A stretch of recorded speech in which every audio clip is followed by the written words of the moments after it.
Welcome into a beautiful Tuesday. It's a new dawn. It's a new day. You're listening to the very first episode of the Superior Sports Talk Show presented by Locked On Sports Minnesota. Luke Inman here on Twitter at Luke_Spinman alongside Riding Shotgun. You know him. I love him. Carol11's very own Reggie Wilson on Twitter at Reggie Wilson TV. Got a jam-packed show today breaking down the Timberwolves postseason hopes, the Minnesota Twins opening series reaction, and later on we play What Does It Mean as I put Reggie on the hot seat. Plus, special guest Russell Brown, a draft analyst and national scout from Cover One Sports, comes in to help break out the NFL draft just 2 weeks away and who the Vikings should target with the 12th overall pick. It's all coming up. All right, NBA fans, are you looking for a daily fantasy option for the NBA? Then you need to try the award-winning app Prize Picks. Prize Picks is daily fantasy made easy. I love this, and we know you will too. It's easy to use. You pick 2 to 5 players and over/under on their projections, and you can win up to 10 times on any entry, and it's just you versus the projected numbers. Entries can be made in 60 seconds or less. It's that easy. Prize Picks is safe and offers fast withdrawals. Use the award-winning app on both the App Store and Google Play. Prize Picks offers a variety of options. Prize Picks offers any prop you can think of, from points scored to rebounds, even steals. Plus, Prize Picks doesn't just offer NBA. They offer options on the college basketball, college football, NFL, MLB, soccer, MMA, and more. For a limited time, Prize Picks has an exclusive no-brainer of an offer for all of our users. Users get $50 free if a player in your first Prize Picks entry scores a single point, but you must use code NBA. Back at it in the Superior Sports Talk Show. Luke Inman here with Reggie Wilson, and the 2021 NBA regular season has officially come and gone, and while the Timberwolves exceeded a lot of national expectations by many standards, going 46-36, and in doing so, locked themselves into the 7th seed in the Western Conference, and if you talk to the team and fans around the state, their work is not done yet, as they truly believe they can make a serious push in the playoffs. So the stage is now set to play the 8th-seeded Los Angeles Clippers tonight at the Target Center. So Reggie, your quick thoughts on the 2021 season as a whole and how they match up versus their round one opponent. Well, I think this is a great opportunity for them to kind of flex their muscles, to show who they are, to show that, hey, we have arrived. There have been some times this season where they looked really good. I was at the game a little while back against the Lakers when they just basically just shot them out of the gym. It was pretty embarrassing I grew up a Lakers fan after Michael Jordan and the Bulls and all that. And so I was just like, good Lord, like, you guys are just going to do that? Like, there was a lot of trash talk. There was a lot of, a lot of just like swagger, and they play like a team that is very confident, and it can be a catch-22 sometimes. Sometimes, you can be a little too confident, and maybe that can like bite you in the butt a little bit. But I think it's been them trying to figure out this season, like, who they are, what are we about, learning how to be a winning organization, because they have struggled to do that over the last decade plus. And so I think, this is an opportunity for them to go ahead and beat the Clippers and match up against the Memphis Grizzlies and really try to like establish themselves like, hey, we are here. We are the Timberwolves. This is the new Wolves. This is not the same old Wolves that you just, you come in and you beat up on. We're different this year. And I think that's something that is exciting to watch starting tonight. Yeah, no doubt. You talk about the unique fingerprint and identity that this team, this coaching staff now has. It wasn't long ago. Let's flash back to just 2018. We're talking about guys like Jimmy Butler, Covington, Andrew Wiggins, of course, karl-anthony Towns was the focal point, the young buck, blue chip, bright centerpiece to build around.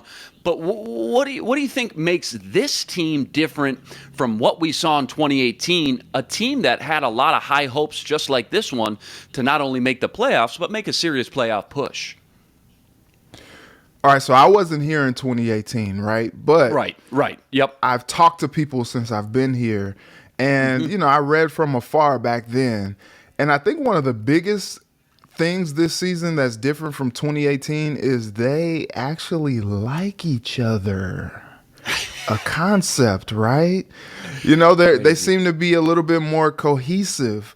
The whole thing about Jimmy Butler getting the scout team together and running the starters off the court and all that stuff. Like, I don't know that Jimmy Butler's way of leadership was very good for that team back then, and we saw they didn't go very far. And most of those players that were on that team are now not on the team anymore, and they kind of remade themselves.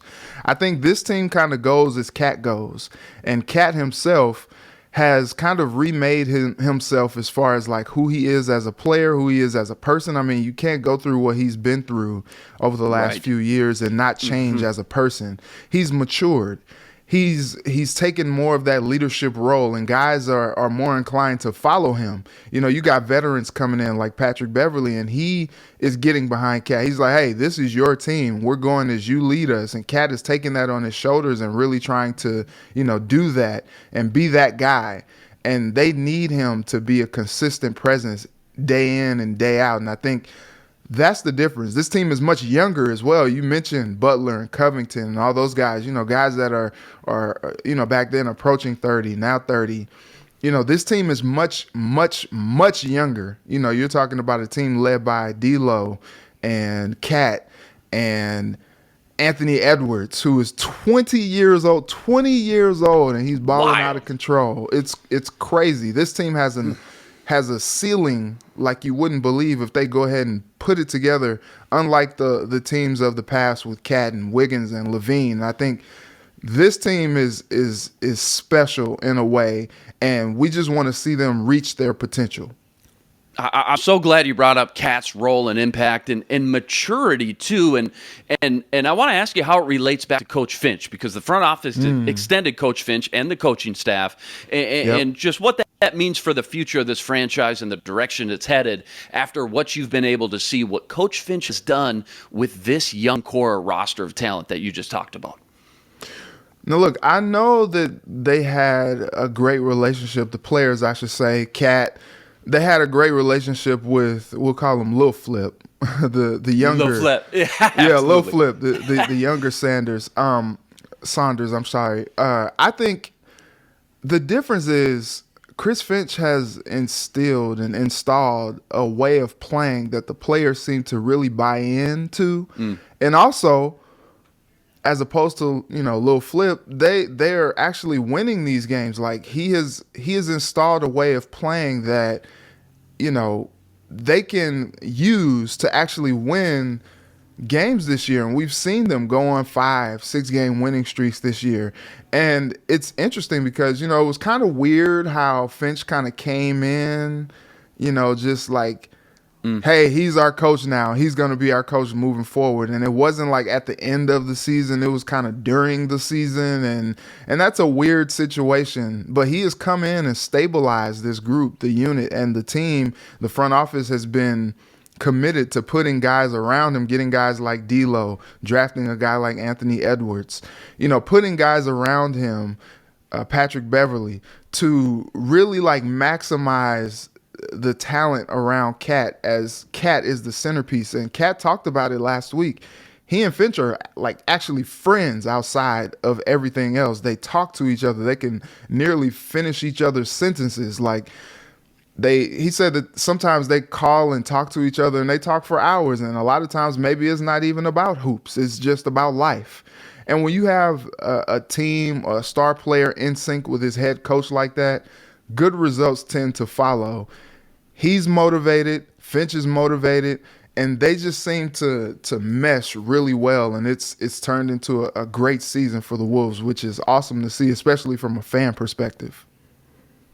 Yeah, no doubt. A lot of great talking points right there. You talked over 8:30 p.m. Central Standard Time tip-off at the Target Center, Game 1. You're going to be there. Let's talk about this matchup against the Clippers. The Clippers aren't used to being this low in the West standings. And quite frankly, I don't think a lot of people expected them to even be in the mix when they lost Kawhi Leonard with the torn ACL. There was the Paul George injury that forced him to miss 3 to 4 months, and yet they still manage a way to clinch this 8 seed. So just a knee-jerk reaction when you look at these rosters side by side. How do you think the T-Wolves match up with the Clippers today? You know what's interesting is talent-wise, I think the Timberwolves blow these guys out of the water. But, all right, let me preface by saying Ty Lue, I don't think gets enough credit as one of the best coaches in the league. Anytime you are without Kawhi Leonard all season, you are without Paul George, like you said, for 3 to 4 months. Like, the dude probably needs Tommy John surgery. He's going to play tonight, and he's been playing, but he has a torn UCL in his shooting elbow. Like, how is he even playing through that? But with Ty Lue being able to lead these guys to wins without two of the very biggest stars on his team says so much about what he can do as a coach. And we saw it last year when they had Kawhi, when they had PG. Well, they had Kawhi for a little bit of the time in the playoffs. He was able to coach these guys all the way through to almost beating Phoenix to be able to get to the finals. Like, this dude can coach. And I think if there's anything to worry about tonight, it is that he's going to have these guys ready to go. And they are going to play up to the level of competition that they have. You know, guys like Reggie Jackson, Luke Kennard, you know, these guys can play ball. And Lou has a good way of maximizing them as a talent. But it's interesting because we've seen what the Timberwolves look like when they are playing to their best capabilities. When D'Lo is putting up 20 plus and Cat is putting up 20, 30 plus, and Edwards is just jumping out of the gym and playing to his potential. Like, it could be a situation where they can win by 10 or 15 if they're playing the game that they can play. But like I said, with the Clippers being as sound as they are behind Ty Lue, I think it's going to be a matchup that ends up coming down to the wire, which should be very fun for us to watch on a late night flow. Game 1 tonight at the Target Center, tip-off 8:30 Central Standard Time. Rest assured, Reggie's going to be there, and we'll be here tomorrow to break down all the action in what is sure to be an energetic and electric game for the T-Wolves, who host their first playoff game since 2018. Coming up, we bring in our special guest for the day, Russell Brown from Cover One, to break down the NFL Draft. But first, a quick ad from our sponsor. This episode is brought to you by Rock Audio. With ever-increasing numbers of makes and models, possible for your local chain auto parts store to stock all the parts you need. Why endure often pointless or seemingly intimidating questions and wait while the person behind the counter orders the parts on their computer choose only the brand from their warehouse happens to carry? You have the computers with access to rockauto.com at home and in your pocket. Save time and money when using Rock Auto. Go explore their easy-to-use website today to find the solution to your auto part needs. Go to rockauto.com right now and see all the parts available for your work, car, or truck. Right, Locked On in their How Did You Hear About Us box so they know we sent you. Back in the lab, it's Reggie and Luke on the Superior Sports Talk Show on the Locked On Sports Minnesota Network. I'm so excited to bring in our guest today as we gear up for the 2022 NFL Draft, just 16 days away. He's a national scout and NFL Draft analyst for Cover One Sports. Bringing him in now, my good friend Russell Brown on Twitter at RussNFLDraft. Yeah, it's great to be talking to you, brother. How you doing? For guys like you and me, it's a wonderful time of the year, right? Mock drafts. You were down at the Combine in Indy. You were at the Senior Bowl in Mobile. The team interviews, the swirling rumors and speculation. Russ, if you had to pick one thing, what's your favorite thing about just this pre-draft process? Honestly, it's learning the player and figuring out who they are, what makes them tick, seeing their background information. You know, like you look at a player like Nakobe Dean, he hasn't had a B+ since his 8th grade year of middle school, went to school for mechanical engineering, a very clear, smart guy off the field, smart guy on the field, having a meniscus issue right now in his knee, which is why he's kind of all over the board and why he hasn't tested this offseason yet. But, you know, you look at him, you look at other players, you look at Trayvon Walker, for example, was a walking double-double in high school in basketball. basketball. You go and you watch his games. I look back and I look at all these players, and I don't get to every single one. There's 500-600 players in the draft. I don't get to every single one, but I just love researching how they got to where they are and why they chose certain schools, and it's such a fun process, and I think I get more enjoyment out of that than sometimes watching the tape. But I do love grinding the tape. Russell, great to have you on with us. Probably missed you at the combine. I was there as well, but it's all good. We'll catch you at the next one. All right. Yeah, for sure. So, okay, the one thing that really kind of bothers me sometimes about the draft is I think sometimes it just takes way too long, because by the time we get there, we've had about 76,000 mock drafts.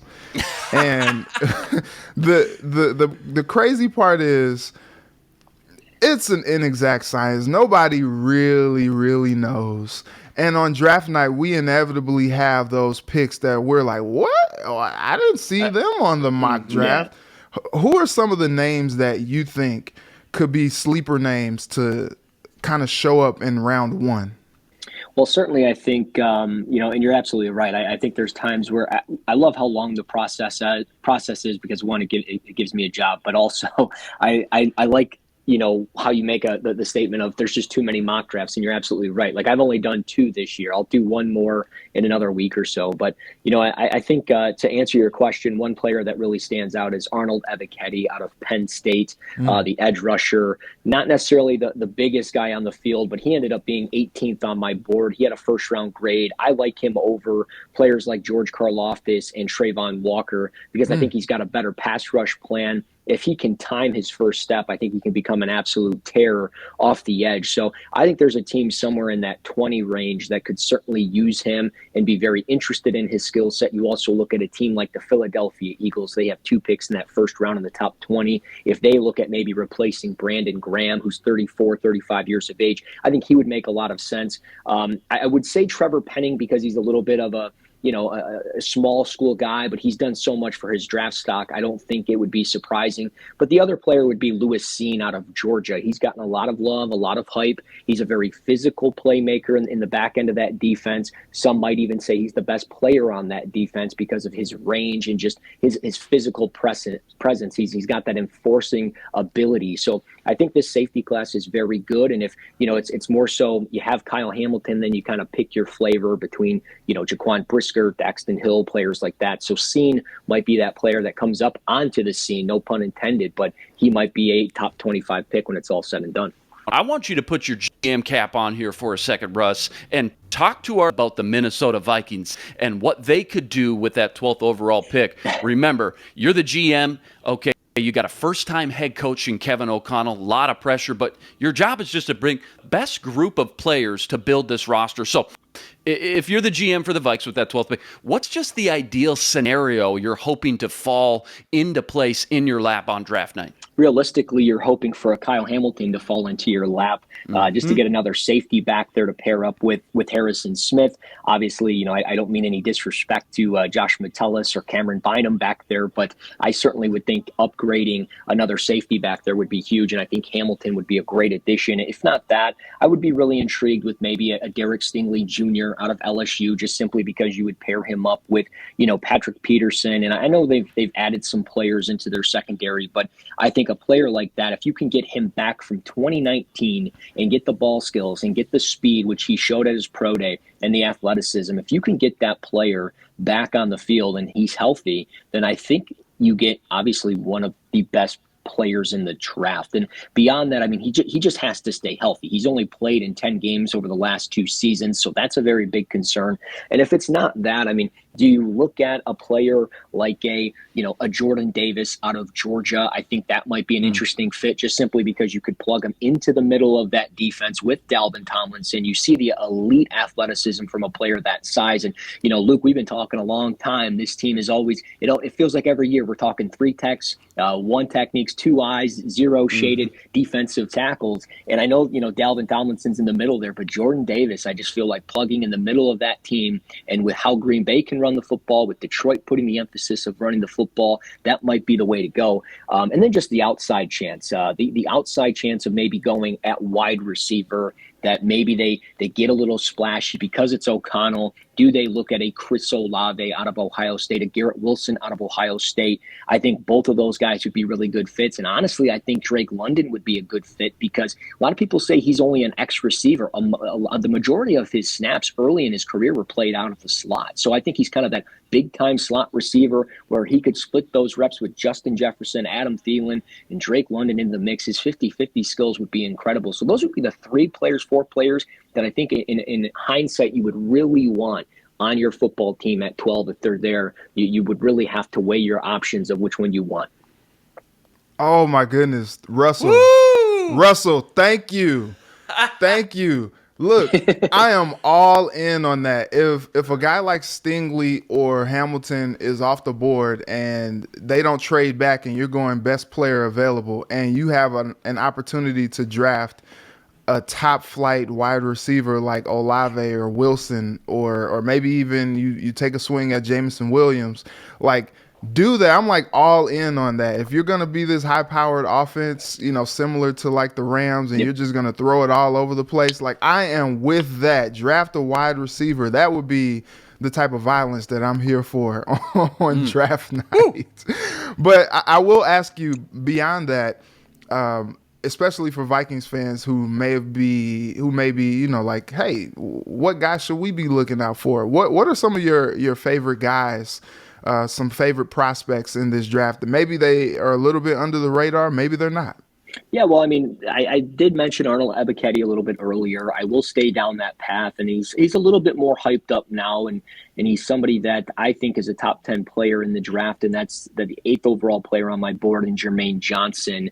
He is just somebody that, he might be another player you throw into this defense. And I know, you added za'darius Smith. I know you added Harrison Phillips. I know there's a lot of talent there, but I think the overall ability to maybe add a Jermaine Johnson would be an even better upgrade for your team. And I think when you look at Johnson, he is rocked up at 6'5", 254. Saw him down at the Senior Bowl. He, was battling with players like Darian Kennard, and he was killing it down there. And he's somebody that has really good, length, and he's got a nice blend of speed to power in his game. I think he's really just relentless on backside pursuit, which you want to see when players are playing as that weak side edge rusher. And when you look at him, he was a rotational player at Georgia, and he goes to Florida State, wins ACC Defensive Player of the Year. You just, you can't teach that. That's somebody that wants to get better. And I know he had a long path, a long road to this spot, but I think he is somebody, again, as a top 10 player, he's more than likely going to go in that range. But if he ends up falling at 12, that's best player available, best case scenario. You take a guy like that. But beyond that, deeper into this draft, because that's the bread and butter. That's what I love to do. And I think when we talk wide receiver, Christian Watson, North Dakota State would be a phenomenal fit, 6'4", 208, really moves well. And he is somebody that, people say, well, he wasn't highly touted as a recruit. Well, he was. He took the offers and threw them away because when he was in high school, he committed to North Dakota State right away, and that's where he wanted to play. He took everything else and threw it away. So he is somebody at that size, really good flexible lower body for the position, which is important when you're in those one-on-one situations, especially down in the red zone. He's versatile. He can be used in a lot of different spots. I think that's very important. Aside from that, I mean, looking just at the defensive side of the football, again, talking about interior defensive line, I do like the idea of a Perion Winfrey from Oklahoma in that defense. Just, he reminds me a little bit of Nick Fairley, got really good length, good explosiveness. He's high energy, man. Down in Mobile, he was the guy that was setting the tone, getting guys excited. So I think those would be certainly 3 guys. And then just lastly, just talking about the secondary, we talked a little bit about safety, adding another guy into the mix. And I'm going to be honest, one of my favorite players in this draft, and he's not really talked about a ton, is Brian Cook out of Cincinnati. A little bit more of that box safety type of player. He didn't get a super high grade for me, a 4th round pick, somebody that I think could go, in that 90 to 100 range, but he's a physical downhill tackler. And when you think about hockey, you think about the penalty kill. This is the guy that is that enforcer, the grind line type of player in the NFL. He can cover tight ends and running backs. He's not going to do a bunch of slot receiver stuff. He's not going to win you with speed, but he is a player that took the scenic route to to Cincinnati. He played 21 games at Howard University. In high school, he was a baseball player. This guy, physical, love his skill set. I think in that fourth, fifth round range, you get really good value there. So he might have to go a little bit sooner at maybe pick 77, but there's enough there where they could move up in round 4 and take that guy. It's funny you say that because I covered Cincinnati the last 2 years, and those guys, we have a chance to see between Sauce and Cook and Kobe Bryant, those guys being all like top 3 round players, which is just incredible considering, Cincinnati is not one of those schools that people are just like, oh, they just have all this talent. But Luke Fickell is really building a bully there. He's a defensive guy, and he's like really developing some of these guys. So it's just so funny to hear you say that because these are names that, I've been talking about for the last few years in Cincinnati. Can we give Desmond Ridder a little bit of love here too, by the way, guys? I mean, maybe the number 2 quarterback going in the draft. We'll find out. Russ, you got me ready to run through a wall, man. I wish the draft was tomorrow. I wish we could pick your brain all day, all night. But before we let you go, Russ, what can we look forward to seeing from you over the next few days leading up to draft weekend? Yeah, my draft guide just dropped today. It's 125 players, in-depth scouting reports. So kind of the stuff that I'm talking about here, you can read on cover1.net. You can download it for absolutely free. If you want to give money, don't give it to me. I don't need money. Just give it to charity. There's a couple charities in there that if you want to give it to them, just do that. Give it back to people in need. And other than that, I mean, there'll be a final mock draft, hoping to finish in the top 15 like I did last year. We'll see how the pressure will be on. This is a tough draft this year, so I might just bomb the thing. But other than that, man, just find me on Twitter at Russ NFL Draft. That's where all the content is. So I appreciate it, guys. This was a lot of fun. He's Russell Brown, one of the best and brightest coming up in the NFL draft business. And like he said, be sure to follow him on Twitter at Russ NFL Draft and all his great work for Cover One and Woodward Sports. Thanks, Russ. Reggie, I know you're not a draft nut like myself, but did that get you a little fired up there for the draft? It 16 did. days away? It did. Look, 16 days away. Just make it tomorrow. Let's do it just tomorrow. Let's do it. I'm ready. I'm with you, though. Too many mock drafts. I mean, the pre-draft process gets to be a little long in the tooth. And all right, enough already. The rumors are swirling. The interview. We know. Get it. Let's get to it. Let's go. Come on. Coming up, it's time to put Reggie through the gauntlet and play my favorite segment, What Does It Mean? But first, a quick ad from our sponsor. BetOnline.net is your number one source for all your betting stats and sports info. Find all of the latest sports developments, league reviews, and news, including this year's basketball playoffs and the start of Major League Baseball season. BetOnline is continued to be your source for the sports wagering information from live betting to playoffs, esports, and more. Head to the website today or use your mobile device to learn more about the trends in action. BetOnline, where the game starts. Okay, baby, it's time for my favorite part of the show. It's finally here. I put Reggie on the hot seat. The Minnesota Twins lost their first 2 games of the season after blowing a 9th-inning lead Saturday. They rallied back to split their series, going 2-2 with the Mariners. Reggie, after the late game collapse Saturday, though, the Twins already look a bit flustered and concerned by their pitching rotation plans and depth. So, offense and batting aside, what does it mean for the long-term game plan with this current pitching rotation? I just think they have to kind of wait and see. I think that is the biggest, question mark coming into the season is how well they'll pitch. And, it's interesting because they've gotten all these bats. And I think as we've seen over the weekend, this team is banging. They're going to bang. Oh. They're going to bang. But if Byron Buxton can stay healthy and he just is going to bang like that, and Sanchez can kind of have a little bit of a resurgence, and then you got Correa to the mix, hitting homers all the way to the third deck. That thing may not have landed yet still. And so I think what is crazy about that is they just need the pitching to be competent. And so, but with the staff that's young and still trying to figure things out, I think you're going to have to be patient a little bit.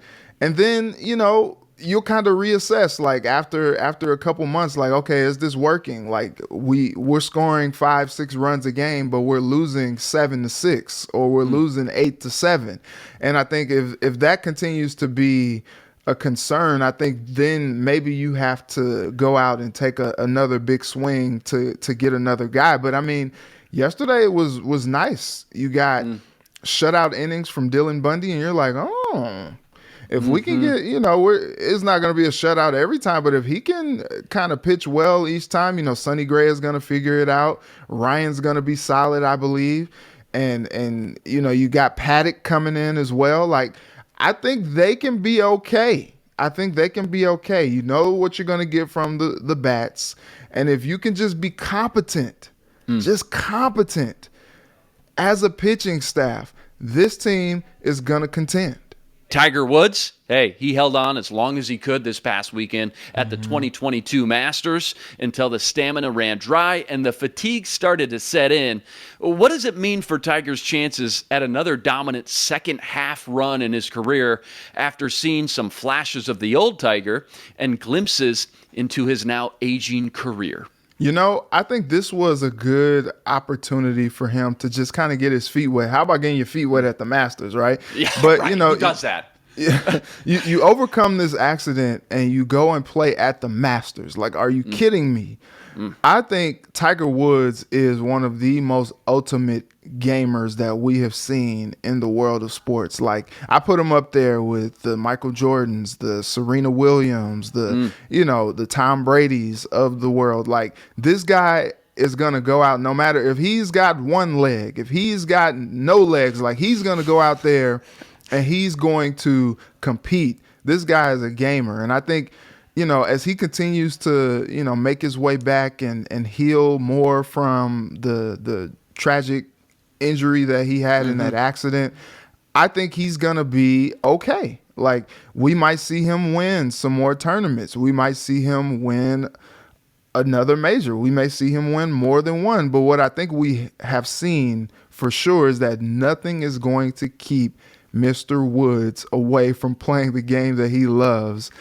And it's awesome to see because we all love to see Tiger play, and we all love to see when he's playing well. And I think that first day, I don't think it spoiled us, but I think it really just kind of captured our feelings. We were just like, ooh, it's Tiger, and he's playing well. And I think that's something that, we'll continue to get flashes. I don't think we'll ever see him at the very, very top of his game again just because of everything that he's been through in his career.